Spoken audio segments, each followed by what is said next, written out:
প্রচণ্ড রৌদ্রে এই দেখেন কত বড় একটা টমেটো বাগান, পুরো বাগানটাই জ্বলে ছারখার হয়ে গেছে, অথচ টমেটোগুলো এখনো ধরে আছে।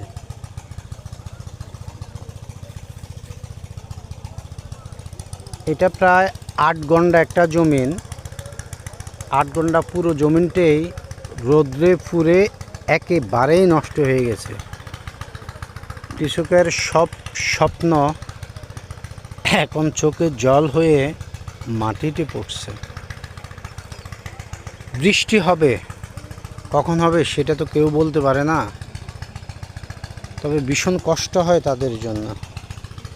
এত হাড় ভাঙা পরিশ্রম করার ফল যদি এভাবে নষ্ট হয়ে যায়, খারাপ লাগাটাই স্বাভাবিক। সবাই কৃষকের জন্য দোয়া করবেন, যেন তাদের সুদিন ফিরে আসে। শুভকামনা রইল সবার জন্য, ভালো থাকবেন।